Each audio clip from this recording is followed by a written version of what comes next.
싸움은 한 2주 됐는데 네. 어제 발로 돌아올 수 없는 강을 건넌 거 아니냐라는 얘기가 나와서 지금 가지고 온 거예요. 아 그래요? 화해가 안 될 것 같아요. 잘못하면 이혼 도장 찍을 판인 것 같아서 당장에 만약에 서로 끝나자면 서로 파국이에요.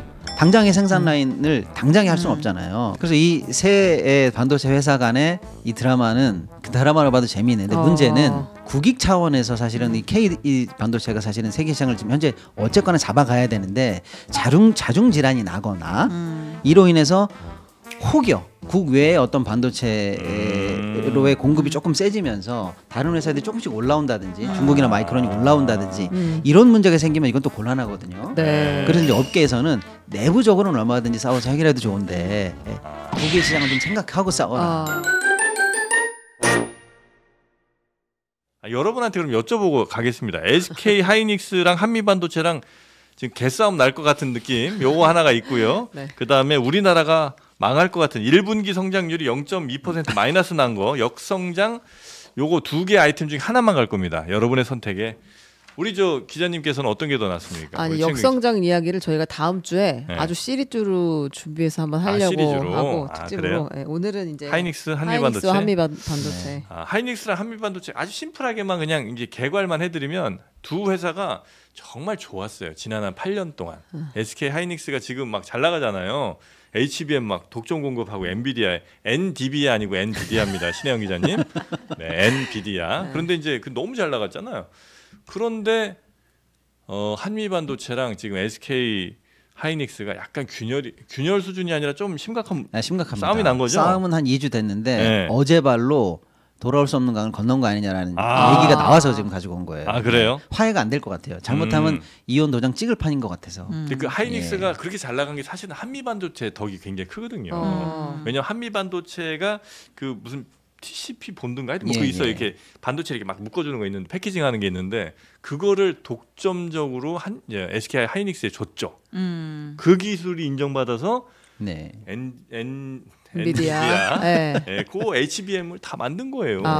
네. 그 둘이 엄청 좋았다고. 협업하고 그래서. 서포트를 하고 그렇죠. 했던 거예요. 예. 한미반도체가. 근데 아마 SK가 먼저 살짝 그렇습니다. 그죠? 예. 네, 그 얘기를 한번 좀 부탁드리겠습니다. 네. 이제 HBM 소위 말하는 이제 AI 시대에 제일 각광받는 고대역 메모리 있잖아요. 비싼 거. 그래가지고 SK 지금 이번 주에 실적 발표했는데 뭐 엄청난 실적 나오지 않았습니까? 그 효자 상품이 이건데. 그렇죠. 이 고대역 상품을 고대역 반도체를 삼성은 못해요 아직 SK 수준으로. 네. 근데 제가 이론을 쉽게 말씀드리면 삼성은 한 반도체를 최대한 집적해가지고 잘해보려고 했던 기술을 계속 노력했는데 안 된 거예요. 근데 SK는 야, 그 왜 한 판을 그렇게 계속 거기다 쪼개냐? 성능 안 나오게. 판 쌓아버려. 이렇게. 쌓아 이러면 되잖아. 그러니까 예를 들면 자동차 같은 경우에도 성능을 더 내고 싶어. 고성능 엔진을 막 개발하지 말고 엔진 두 개 넣어. 그렇죠. 이거거든요. 근데 핵심은 뭐냐? 그럼 쌓아야 될 거 아니에요. 네. 쌓는 기술이 중요해요. 네. 근데 이제 쌓을 때 요 두 반도체를 쌓을 때 여기 열을 가해서 확 쌓아줍니다. 요 기계가 TC 본도예요. 요게 한미가 만드는 겁니다. 근데 이제 한미는 11년 전에 삼성하고 소송을 해서 특허 소송을 해가지고 성격이 좀 있는 성격이 회사예요. 있어요. 그때 기술이 있으니까. 네, 근데 삼성이 큰 회사라고 무조건 고개 숙이지 않아요. 네. 그때 갑질 비슷하게 해가지고 자회사를 슬쩍 만들어가지고 한미 기술 좀 빼봐. 왜냐면 납품받는 거 보면 대충 알거든요. 그러니까 우리나라 만들어 이렇게 했는데 한미가 열받은 거예요. 그래서 우리 특허를 침해하다니. 그래서 한미가 소송에서 이겼어요. 그 다음부터 삼성이 납품을 안 해버립니다. 그래서 삼성이 한미 없이 반도체를 하려니까 이렇게 힘든 거예요. 사실 근데 삼성에 납품 안 해버리려고 마음먹는 회사는 사실 우리나라에 진짜 드물거든요. 그래서 일단 삼성과 한번 헤어진 한미가 다시 이제 SK 하이닉스와 새살림을 차린 거죠. 우리 잘 지내보자라고 해서 둘이 열심히 해서 이제 세계를 제패하고 있는데 SK 입장에서 명분은 이겁니다. 너 하나한테만 납품받다가 니네 공장에 불나면 어떡할 거야? 그렇잖아요. 그래서 우리가 세계적으로 클 때는 어쩔 수 없이 도급선을 다변화하는 게 기본이야. 네가 싫어서가 아닌데 너한테 예를 들어 100% 받았으면 앞으로 80, 딴 데서 10씩 받아가면서 관리를 좀 해야 되겠어라고 하는데 하이닉스의 그 방침에 대해서 한미는 그렇게 생각하지 않는 거죠. 아 이건 별거 통보거나 변심했다는 통보구나라고 해서 발끈하면서 어떻게 했느냐. 그동안 내가 너한테 얼마나 싸게 준 줄 알아? 중국에다가 받는 가격에 반값에 넣어줬어. 그리고 다른 경쟁업체에 받는 가격에 75%인데 너한테 팔았거든. 나 이거 이제 제값 받을 거야. 라고 해서 가격 올린다. 그리고 너한테 공짜로 내가 AS 해준 거야. 우리 직원들 니네 공장에 파견 나가 있지. 그거 다 공짜야. 야, 다 들어와. 그래가지고 AS 공장 직원들 다 파견 철수시키고 앞으로 단가 올리겠다고 맞불을 놓은 거예요. 맞불을 놨어요. 그런데 한미가 이렇게 맞불을 놓게 된 배경도 있습니다. 단순히 SK가 너가 미워서가 아니고 나도 크잖아 회사가 그러다 보니까 다변화한 거야라는 그거를 한미가 믿지를 않아요. 왜냐 그 다변화하면서 새로 공급을 받은 회사가 한화인데 네. 한미에 있던 직원이 한화로 옮겨가면서 한화가 기술이 좋아졌어요. 그러니까 한미는 몇 명이 옮겨가면 그렇게 바로 기술이 좋아져요. 그래서 한미는 이거는 특허 침해고 기술 유출이다 이래가지고 소송 중이에요.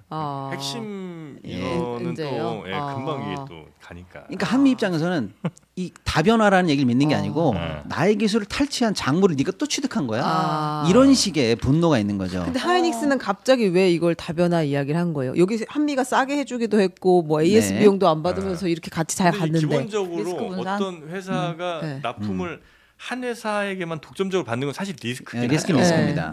늘 하고 싶었던 건데 이제 네. 저희가 좀 수준이 올라오니까 그렇지. 저기로 또 같이 하겠다 이런 그리고 거예요. 아마 의심하는 쪽에서는 저희가 그러니까 다른 회사가 수준 올라오니까 저기도 받는 이렇게 의심하는 게 아니고 다른 데를 키우기 위해서 이 그림을 판을 짰다고 아마 의심하는 그럴 수도 있고요. 그죠? 그렇습니다. 그러니까 네. 한미 입장에서 뭐 그 어떤 시나리오도 다 받아들이기 너무 화가 겁고 기분이 났군요. 나쁜 거예요. 네. 그래서 대차게 삼성과도 싸웠던 그 패기로 SK 하이닉스를 한 번 더 붙어보자 이거 싸운 거예요. 네. 근데 SK가 여기서 화해 제스처를 취하면서 이 갈등이 봉합될 줄 알았어요. 업계에서는요. 한 며칠 사이, 한 열흘 정도. 근데 이제 어제 SK 결론이 뭐냐면 확실하게 한미를 이번에 손 봐주겠다라고 입장이 바뀐 것 같아요. 그러니까 이제 이 갈등이 쉽게 해결될 것 같지 않아요. 그래서 그래? 그럼 아예 나가.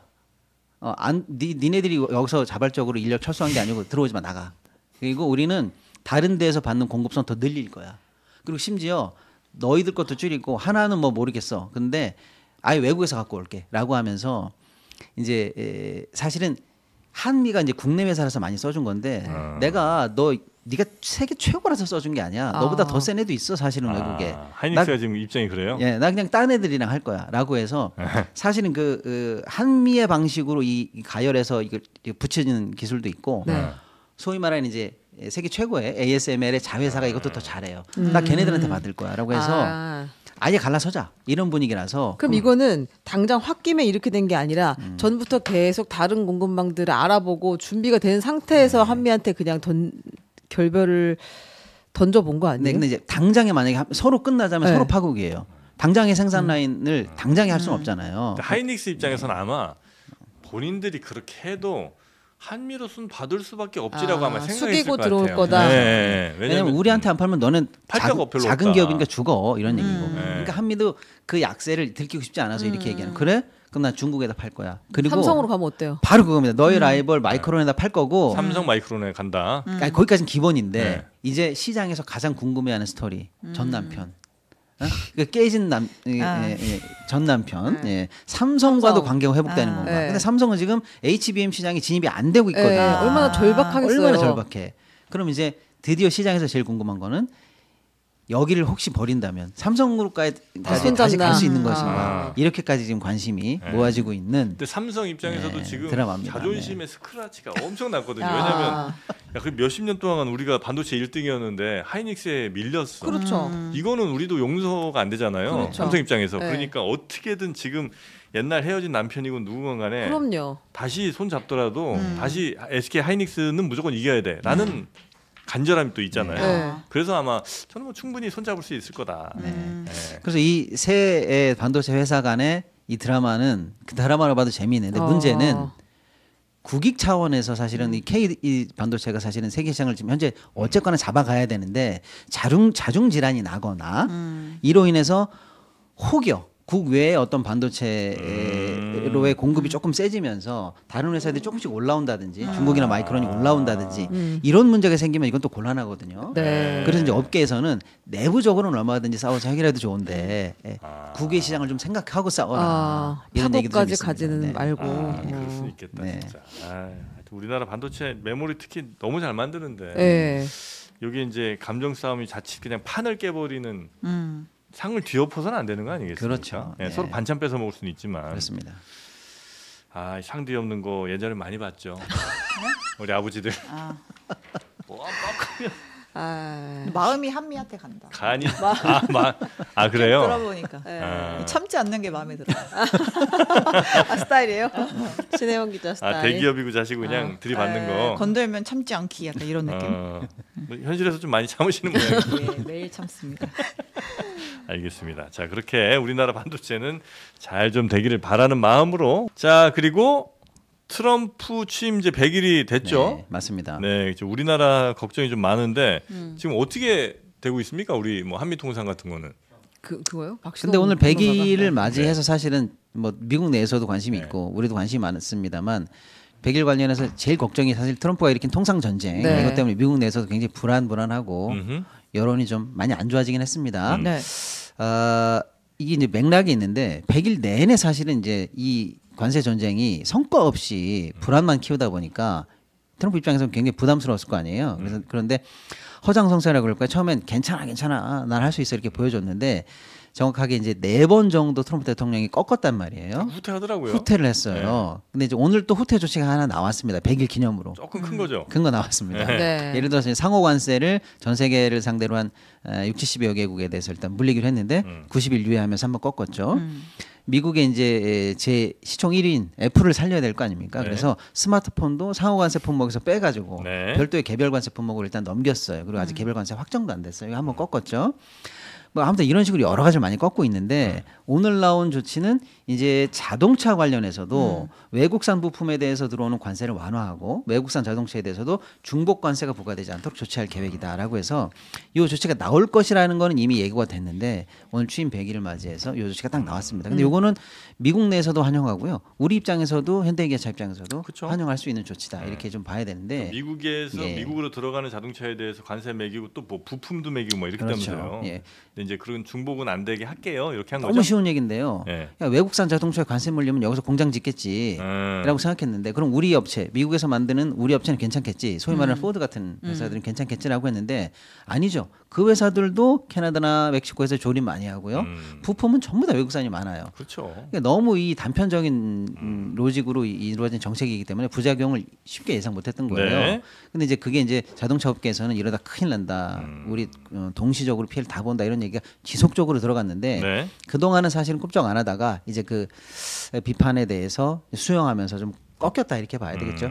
그런 소식이 좀 나왔습니다. 하여튼 미국 내 여론 워낙 안 좋으니까 꺾인 건 오케이 뭐 그런 거고 우리도 나름의 메시지 잘 전달해서 우리의 바라는 바를 또 관철을 시키긴 해야 될 거 아니에요. 물론 이제 지금 당장 뭐 협상을 하라는 건 아니고 뭐 협상을 늦추는 것도 어쩌면 우리의 이제 바라는 바일 수도 있고 아니면 뭐 협상에 있어서 어떤 거 우리가 필요한 것들은 좀 뭐 얻어낸다든지 이런 것들을 좀 해야 될 텐데 한미 통상은 어디까지 갔습니까? 지난주 우리 시간으로 금요일에 이제 첫 번째로 미국과 우리 이제 통상 관련한 협의가 2+2 있었습니다. 소위 말하는 이제 2+2라고 우리가 부르는데 제가 일단 먼저 총평을 말씀드리면 저는 잘 안 되고 있다, 불안하다. 우리 입장에서 저는 일단 그렇게 먼저 말씀을 좀 드리고 싶어요. 근데 왜 그러냐면 일단 이게 제가 볼 때는 맥락이 우리의 호흡이 아니고요, 철저하게 미국의 호흡에 끌려가고 있다 이렇게 저는 보고 있어요. 하나가 뭐냐면 사실 이게 왜 회담이 벌어졌습니까? 원래는 미국과 우리는 그냥 FTA로 잘 먹고 잘 살고 있었어요.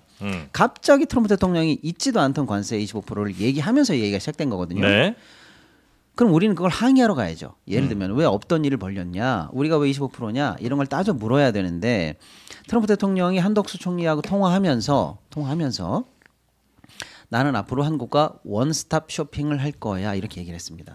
원스톱 쇼핑. 원스톱 쇼핑. 그러면서 나는 관세라는 이 카드를 가지고 한국을 한 번에 다루겠어. 한 테이블에 관세, 뭐 조선, 방위비. 알래스카 문제, 방위비 다 올려가지고 한 번에 싹 해결할 거야라고 통화 직후에 얘기했어요.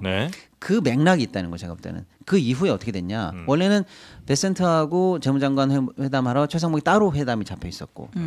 안덕근 산자부 장관도 따로 산업 관련한 일이 있었는데 갑자기 미국에서 야 2+2로 모여 한 테이블로 모여 이것도 그 원스톱 쇼핑의 안에 들어가는 하위 전략이다. 저는 그렇게 보는 거죠. 예를 들어서 한 회담에서 좀 졌어. 그럼 1패. 다른 회담에서 조금 이겼어. 1승. 이렇게 할 수도 있었잖아요. 쉽게 말씀드리면. 그런데 한 테이블에서 2대1로 해. 그럼 거기서 지면 끝나는 거잖아요. 그래서 구도를 트럼프 대통령이 원하는 원스톱 쇼핑 전략에 맞춰서 장관급 회담도 2+2로 해서 한 회담으로 몰아준 게 결국 미국이 원하는 구도로 계속 모여지고 있다는 거예요. 우리가 우리 한 사람은 바빠요. 나중에 갈게요. 이럴 수도 있는 건데. 미국 호흡에 그냥 따라간 호흡에 맞춰준 거죠. 그러니까 문제는 뭐냐면 그렇게 해서 일단 모였는데 이게 이제 전문가들이 보는 사실 굉장히 중요한 얘기였는데 구도까지도 딸려 들어갔는데 그럼 이제 회담 시작하면 우리가 무슨 얘기를 할까라고 하는 게 제일 중요한 게 의제 설정이거든요. 네. 근데 아까도 제가 말씀드린 것처럼 우리가 왜 모인 거냐면 너희들이 없던 관세를 만들었잖아. 그러니까 나는 그거에 대해서 항의할 거야. 이게 관세 의제입니다. 우리의 요구일 그렇죠. 수 있는 거죠. 나는 그것만 갖고 따져야 되겠어. 네. 라고 일단 들어가도 되는데 지금 공개된 얘기에 따르면 의제가 4개로 늘어났다는 거예요. 그래서 현장에서 4개를 얘기했다는 거 아닙니까? 뭐예요? 의제 4개는요. 첫째, 관세 비관세. 이건 원래 해야 되는 거죠. 되는 거고. 자, 두 번째가 경제 안보. 경제 안보. 경제 안보. 이거는 사실은 말이 좀 어렵습니다만은 사실은 중국 봉쇄에 같이 하자. 이 뜻입니다. 미국이 요구할 거네요. 그건. 예, 이것도 미국 의제잖아요. 세 번째 의제가 투자 협력. 투자 협력? 뭘 투자해? 돈 내놔라 이겁니다. 우리한테 투자할 건 아니고. 예, 한국 네가 와서 여기서 우리를 미국에게 협력하면서 투자할 것들 있지. 그거 좀 해. 라는 게 세 번째 의제로 올라갔고요. 네 번째가 환율, 통화 정책이 올라갔어요. 이거는 가기 전까지 사실은 누구도 얘기하지 않았던. 근데 갔을 때 그냥 그렇게 턱 내놓을 수가 있어요? 그러니까 얘기하는 겁니다. 이거는 소위 말하는 이 회담 관련해서 준비하는 팀들이 이미 알고 있었을 텐데 왜 이런 의제에 이 의제가 테이블에 올라가는 걸 허용했고 그 의제를 맞춤형으로 논의해 주면서 이미 그렇게 그러면 이제 세팅이 끝나는 거잖아요. 구도가 끝났고 의제가 끝났고. 그럼 이거에 대해서 우리는 의제 선정한 거 없어요? 우린 이것 좀 할래 이런 거 없어요? 그러니까 사실은 미국이 관세라는 공격을 했기 때문에 우리는 수비자잖아요. 그럼 수비하러 가서 그 관세를 따지고 왔어야 된다는 거예요. 근데 다른 안건 3개를 묻혀서 그 테이블에 올려놓고 왔다는 거예요. 이게 아까 처음 말씀드린 원스톱 쇼핑 전략이 계속 하위 전략으로 미국은 일관되게 그 호흡에 맞춰서 가고 있는데 우리가 거기에 대응하려면 테이블을 쪼개고 시점을 늦추고 속도를 조절하고 어떤 경우에 있어서는 회피하고 이런 식의 전략이 있었어야 되는데 안건도 구도도 타임 테이블도 전부 다 미국의 호흡에 맞춰서 다 진행되고 왔다. 그래서 불안하다는 거예요. 실제로 회담이 끝나고 나서 각국에서 이제 일성의 메시지가 나왔는데 저는 그 일성의 메시지를 좀 중요하게 봅니다. 왜냐하면 첫 메시지가 나오잖아요. 그러고 나면 이제 막 그거 잘했네 못했네 비판이 또 일잖아요. 그러면 보완하는 메시지가 계속 나오거든요. 그러면 결국에는 나중에 나오는 메시지는 비판 때문에 마사지하는 메시지가 좀 많아요. 근데 첫 번째 메시지가 진짜일 가능성이 많아요. 근데 우리의 일성이 뭐였냐면 친근한 분위기에서 친밀하게 회담이 잘 됐다. 이게 우리의 일성이었어요. 근데 미국의 일성은 뭐였냐면 한국이 아주 의미 있는 제안을 가지고 왔다. 빨리 왔다. 그리고 빨리 왔고 좋은 거 들고 왔고 마지막 멘트도 있어요. 나는 이게 이행되는지까지 지켜보겠다. 그리고 첫 번째 일성이었어요. 이게 한 번에 나온 메시지예요. 그리고 다음 주부터 실무 그룹이 협의에 들어갈 거고 곧 이어서 테크니컬한 회의까지도 들어간다. 지금 미국의 메시지는 뭐죠? 내용과 절차와 데이트 기한까지 내용의 메시지가 바로 나왔는데 우리는 왜 내용 메시지가 없어요? 우리는 분위기 좋았다 해요. 자신 없었던 거죠. 내용을 다 오픈하기에는. 맞아. 사진만 봐도 조금 우리가 좀 억울한 느낌이 있더라고요. 그래서 굉장히 불안하고 불안하고 모든 것들이 이제 미국 측의 입장에 맞춰가고 있다라는 느낌이 좀 든다라는 생각인데. 근데 우리도 얘기를 하긴 했잖아요. 그때 이제 방위비 협상 이야기는 없었다. 그다음에 7월에 패키지 맞아요. 뭐 딜을 한다 이런 얘기를 했었는데. 저는 그 두 가지도 우리도 잘했다는 식으로 어떤 쪽에서는 이제 성과라고 얘기하지만 저는 불안한 요소라고 봅니다. 오히려 방위비는 언제든지 너희들 상대할 수 있어라는 카드로 제가 볼 때는 빼놓은 것 같고요. 사실은 일괄 타결이나 빨리 타결하기 위해서는 장애물을 조금 없앨 필요가 있잖아요. 미국 입장에서도. 근데 방위비는 솔직히 말씀드려서 작년에 이미 양국이 타결을 받고 국회 비준까지 끝난 상황인데 이걸 다시 얹으면 이건 국회 비준으로 미룹시다 이렇게 해서 타임을 잡아먹는 이슈거든요. 그래서 이거는 뒤로 미뤄도 충분하다 이렇게 생각한 것 같아요. 제가 볼 때는. 그다음에 이제 말씀 주신 게 7월 패키지 7월 안에 패키지로 끝내겠다라는 게 지금 이제 데이로 올라오면서 최상목이라든지 우리 쪽에서는 이렇게 얘기해요.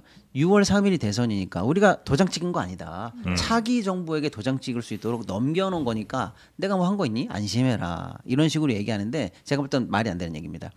7월 패키지는요. 4월 5일에 원래 유예하기로 했던 상호관세가 90일 유예된 그 디데이예요. 네. 그 우리가 설정한 디데이 아닙니다. 그 미국의 디데이예요.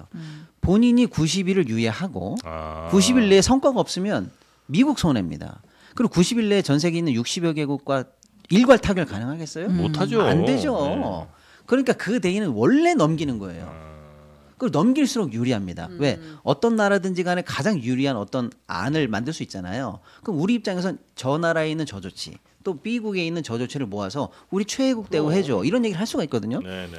그러니까 결국에는 90일은 미국에게 불리한 타임이고 우리한테는 유리한 타임이에요. 그걸 넘기는 게 유리한데 우리가 7월 패키지를 합의하고 왔다는 게 그 얘기를 굳이 할 필요가 할 필요가 전혀 없는 얘기를 하고 와서 마치 7월 이후로 한번 뭐 우리는 협상을 다시 하겠다든지 그렇죠. 뭐 이런 뭐 몰라. 새 정부가 알아서 하도록 기한을 뚫고 왔다든지 이게 정상인데 7월 합의를 갖고 왔다는 건 D-Day를 미국 입맛에 맞춰주고 왔다는 얘기예요. 날짜를 우리가 그냥 박아버린 거 아니에요? 그렇습니다. 이거 지금 모든 게 다 안 좋다. 저는 그렇게 보고 새 있어요. 정부가 6월 3일에 들어오니까 네. 7월이면 도장은 우리가 안 찍고 새 정부에서 찍을 거야. 네. 이래서 그 아마 얘기입니다. 얘기를 했을 우린 기분 좋게 건데. 갔다 오자. 네. 근데 또 최상목 경제부총리는 미국 갔다 와서 다시 또 대통령 관한된 또 할 것 같잖아요. 지금 분위기는. 네. 뭐 네. 지금 봐서는 다음 주엔 이제 자기가 대행으로서 할 것 같습니다. 그러니까 이제 자기가 직접 실무 회담을 한번 하고 온 내용인데 네. 대행으로서 앞으로 한 달간 뭐 이걸 꺾을 수 있겠습니까? 그거 잘못됐어. 다시 해봐. 이런 얘기하기 어렵겠죠.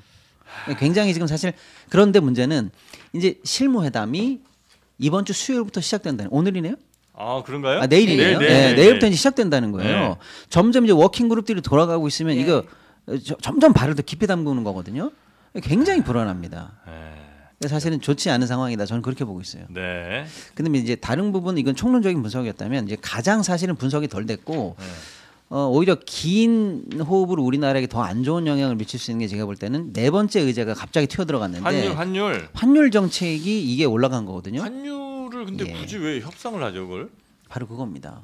이거는 시장에서 결정될 수 있는 거 아니에요? 관세로 시작됐던 이 문제랑 전혀 다른 차원의 문제거든요.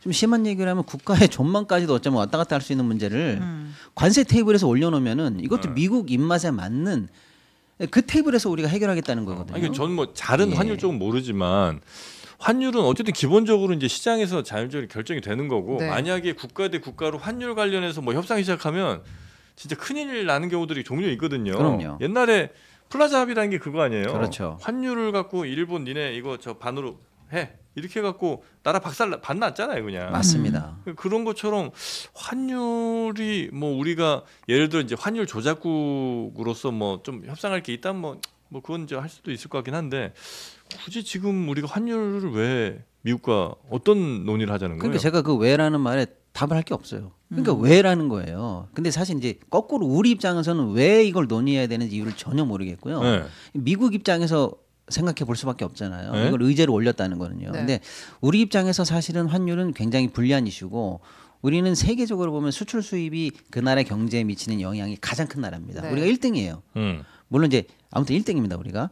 근데 수출 수입을 우리가 아무리 열심히 잘해도 남는 장사를 잘해도 환율 한번 틀어지면 끝나는 거예요. 그렇죠. 거기서 끝납니다. 1년 동사 아무리 접어야 환율로 다 환차선으로 끝나는 나라예요. 환율 굉장히 예민한 나라거든요.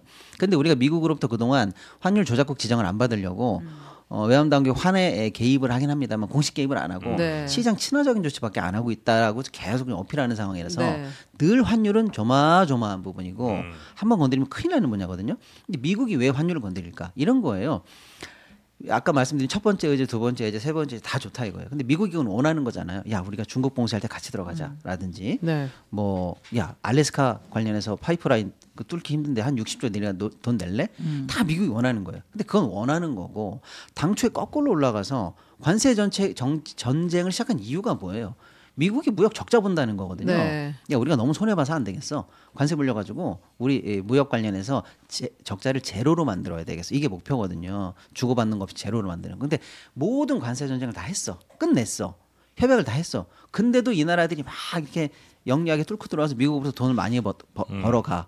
마지막에 환율로 한번 틀어버리면 끝나는 거예요. 그러니까. 예를 들면 이런 거죠. 뭐 우스갯소리로 에크레션 할 때 첫 번째 게임은 10점입니다. 두 번째 20점입니다. 네. 맨 마지막에 결국 500점이요. 하루 종일 다 했는데 마지막 게임 500점입니다. 끝나는 거 아니에요. 환율이 그런 위치입니다.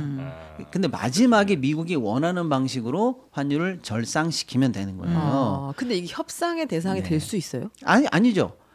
근데 협상이 될 수 없는데 그 협상을 응해줘서 망한 케이스가 소위 말하는 플라자 합의 사건이 있잖아요. 그때 이제 미국이 너무나 적자가 심하니까 우방국 5개 불러가지고 야 니네들 환율을 너무 세가지고 우리가 망할 것 같아. 오늘부터 다 반 이상 올려. 그걸 합의를 해줬단 말이에요. 그 합의 이후로 일본이 30년 불황에 들어갔거든요. 사실상요.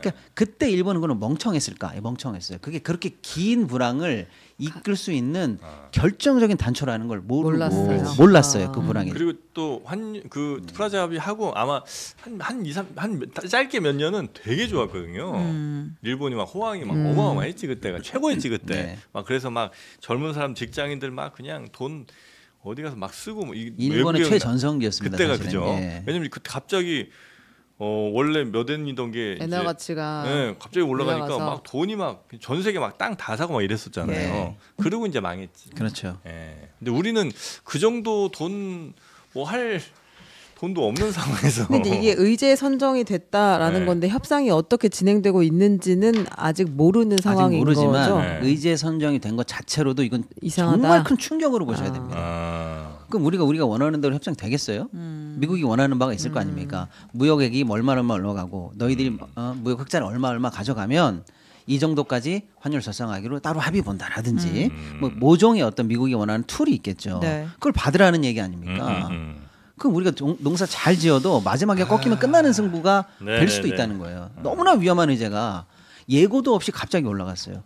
근데 이런 거를 의제에 올려놓고 와서 지금 잘했다고 스무스한 분위기에서 협의가 되고 있다는 얘기를 하고 있으니까 예. 답답한 노릇이고 네. 특히 오늘 아침에 한덕수 총리가 또 직접 멘트를 달았어요. 예. 오늘 아침에 한덕수 총리가 했던 멘트 있으신가요? 제가 읽어드릴까요? 네, 말씀. 오늘 아침 한덕수 예. 권한대행의 멘트 네. 뭐예요? 멘트가 이랬어요. 한미 양국이 2+2 통상 협의를 통해서 굳건한 양자 관계를 재확인했다. 우리는 향후 이 협의 기본 틀에 대한 원칙적 합의를 이끌어내면서 그간의 불확실성을 상당 부분 해소했다. 이러면서 앞으로 7월까지는 여차저차한 실무를 잘 진행해서 이런 장애물들을 다 극복하고 뭔가 타결하겠다는 식으로 얘기를 했어요. 네. 그러니까 지금 만들어 온 이 툴 건드리지 않겠다는 식의 얘기고 지금 잘 되고 있다라는 인식을 보여줬는데 실제로는 뭐 전혀 공감하기 어렵다 저는 그렇게 보고 있습니다. 요건 아마 내용이 예. 그 정부 바뀌고 나면 그때 돼서야 아마 좀 나오지 않을까. 그렇죠. 그죠? 지금 정부에서는 나오기 좀 힘들 것 같고. 네. 그래서 하여튼 근데 이제 많은 분들은 네가 가서 협상해봐라. 제가 다른 방송에서 이런 얘기 더 심하게 했더니 야, 너 같으면 미국이 오라는데 안 갈 거야? 아니면 너 같으면 미국이 의제를 꺼내는데 안 꺼낼 거야? 라고 하는데 그럴 수 있죠. 그럼 저를 부르든가요. 뭐 나는 이렇게 어필하는 다르다. 겁니까? 아니요. 나는 다르다. 이게 뭐냐면 그게 이제 전략이라는 거죠. 네. 사실은 제가 이제 그래서 갖고 온 다음 주제가 뭐냐면 지금 현재 협상을 주도하고 있는 한덕수나 최상목이나 이런 분들의 인식 구조가 사실은 파이낸셜 타임즈에서 나왔지 않습니까? 미국은 우리에게 은공을 준 나라. 우리는 미국과 맞서지 않을 것. 벌써 이러고 시작하는 사람들이잖아요. 고마운 나라 이렇게 얘기했잖아요. 제가 볼 때 전 세계 60, 70여 개국 상호관세 맞은 나라 중에서요. 그 나라 정상이 일단은 적대적으로 우리 싸우겠다, 국익을 지키겠다 이 멘트를 하지 않은 정상은 처음이에요. 제가 볼 때. 하다못해 멕시코, 캐나다도 싸우겠다고 그러잖아요. 일단은. 이게 돋보이지 우리가. 우리가 돋보이지 않아요. 돋보이죠. 예, 전 세계 유일합니다. 미국 볼 때 얼마나 이쁘겠어요. 그러니까요. 때리면 맞겠습니다. 맞서지 않겠습니다라고 정상이 말한 사람이 처음이에요. 네.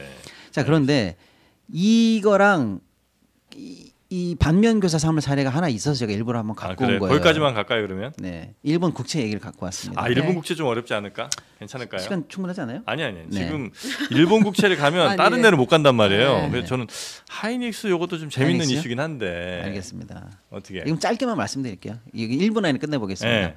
왜냐하면 일본이야말로 그야말로 우리보다 더한 어쩌면 친미 국가 아니겠어요? 그렇죠. 네, 그런데 이제 일본이 골프장에서 막 굴러다니니까. 굴러다니죠. 네. 아베 총리가 막 트럼프랑 골프 치다가 얼마나 재롱잔치 했습니까? 자꾸 굴렀던 사진이 있지 네. 않습니까? 예.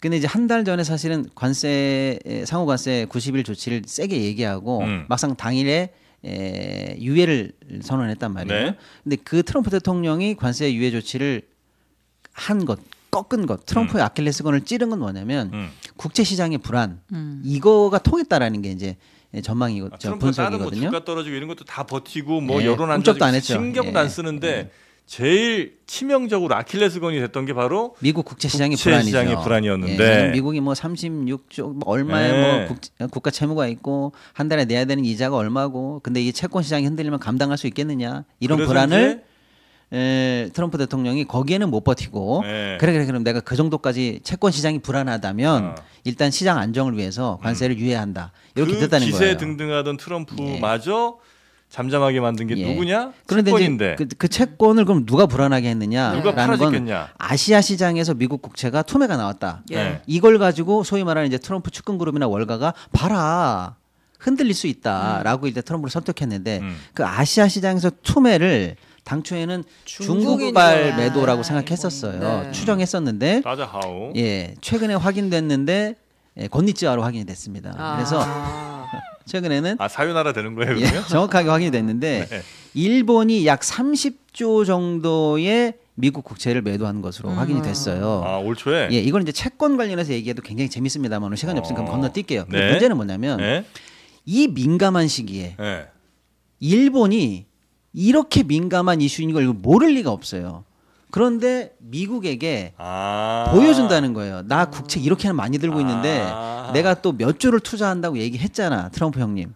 그런데 지금 우리한테 해준 베네핏이 뭐가 있어? 우리도 똑같이 24% 관세 물리고 진짜 우리 이렇게 대접할 거야라고 보여주잖아요. 우리 할 수 있는 게 이거밖에 없네. 미국을 상대로 한 지렛대를 보여주잖아요. 진짜 보여주잖아요. 그리고 하나 들고 있는 거니까. 그리고 실제로 협상단이 미국에 먼저 간 건 일본이에요. 가서 트럼프 대통령이 직접 와가지고 마가 모자 씌워주고 했잖아요. 그리고 들어왔는데 우리처럼 무풍지대가 아니에요. 갑자기 이시바 총리가 딱 들어와서 이렇게 얘기하죠. 그대로 될 거 아니야. 우리가 다시 따져볼 거야. 이렇게 한번 꺾잖아요. 일본도 이렇게 간다는 얘기를 제가 그냥 하는 겁니다. 그러니까 지금 우리식으로 한덕수나 최상목 라인으로 쭉 이런 식으로 가서 뭐든지 잘 되고 있다라는 얘기 아니란 얘기입니다.